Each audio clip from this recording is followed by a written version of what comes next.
சின்ன வயசுலலாம் நம்ம பாகிஸ்தான், இந்தியா, பாகிஸ்தான் அப்படி மோதல் இருந்தாவே, பாகிஸ்தான் தோத்துருச்சுன்னா, மேலலாம் அடிச்சு தெருவெல்லாம் சுத்துவாங்க ஊரெல்லாம். ம். இது ஒரு கலாச்சாரமாவே பின்பற்ற ஆரம்பிச்சாங்க. பாகிஸ்தான்னாவே நம்ம எதிரி நாடு. அந்த பார்வையில தான் அந்த பார்க்க பார்வை தப்பு கிடையாது. ம். அந்த பார்வைய நான் குறை சொல்ல மாட்டேன். பாகிஸ்தான் நம்ம பக்கத்து நாடு, எதிரி நாடு. அவன் நம்மள இல்ல எதிரியா தான் எதிரி பார்க்குறான். எதிரி அவங்களும் எதிரியா தான் பார்க்குறாங்களா? அவங்க எதிரியா தான் பார்க்குறாங்க. அதனால அந்த பார்வைய நான் தப்பு சொல்ல மாட்டேன். பக்கத்து வீட்டு பாய நீ எதிரியா பாகிஸ்தான்காரன் மாரி பார்க்குறல்ல, அதுதான் தப்புன்னு சொல்றேன்.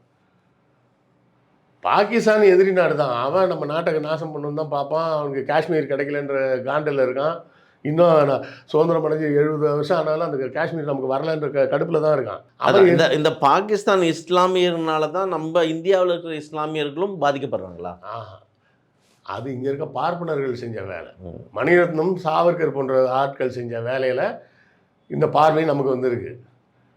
நம்ம என்னைக்கும் பக்கத்து வீட்டு பாய பாகிஸ்தான்காரன நம்ம பார்த்தது இல்ல.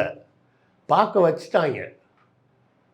நம்ம என்னை போல கான்ஷியஸா யோசிக்கிறவங்க அதெல்லாம் பார்க்கறது இல்ல. அன்கான்ஷியஸா இருக்கிறவங்கலாம் இந்த செய்தி பூரா மண்டையில ஏறிடும். துப்பாக்கி படம் பார்த்துட்டு வருவான். பார்த்துட்டு பத்தியா பக்கத்து வீட்டில் சும்மா தான் உட்காந்துருந்தான் அந்த பாய். ஒரு ஃபோன் வந்த உடனே போய் குண்டு வைக்க போயிட்டான் பத்தியா. அப்போ இந்த பாயும் அதே மாதிரி தான் ஸ்லீப்பர்ஸ் எல்லாம் இருப்பானோ அப்படின்னு யோசிப்பான். டக்குன்னு ஒன்றை பரப்பி விடுவாங்க. நீங்கள் பாய்கிட்ட போய் பிரியாணி கேட்குறீங்க, ரம்ஜானுக்கு பக்ரீத்துக்கு பிரியாணி வாங்கி சாப்பிட்றீங்க, நீ தீபாவளிக்கு ஸ்வீட் கொடுத்து போயிரு, அவன் சாப்பிட மாட்டான் அப்படின்னு இன்னொன்று பரப்புவாங்க. ஏன் அப்படின்னுட்டா நீ சிலைக்கு படைச்சிட்ட, அதனால் அவங்க சாப்பிட மாட்டாங்க. அதெல்லாம் ஒன்றும் கிடையாது. எங்கள் அப்பார்ட்மெண்ட்ஸ்லேயே ஒரு பாய் இருக்கிறார். அந்த பாயம்மா வந்து கேட்பாங்க, ஏம்மா கோச்சிக்காதம்மான்னு. என்னங்க சொல்லுங்கள் ஆண்டி அப்படின்னு.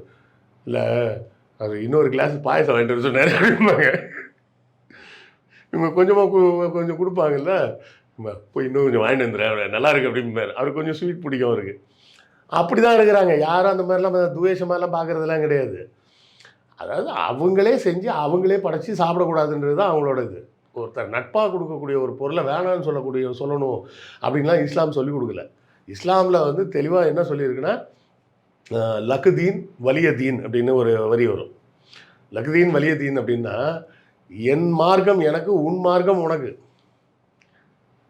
என் வழிக்கு வான்னு சொல்லி நான் உன்னை கூப்பிடவும் மாட்டேன். உன் வழிக்கு வான்னு சொல்லி நீயும் என்னை கூப்பிடாத. உன் மார்க்கம் உனக்கு, என் மார்க்கம் எனக்கு. அதுதான் அவங்களோட கோட்பாடு.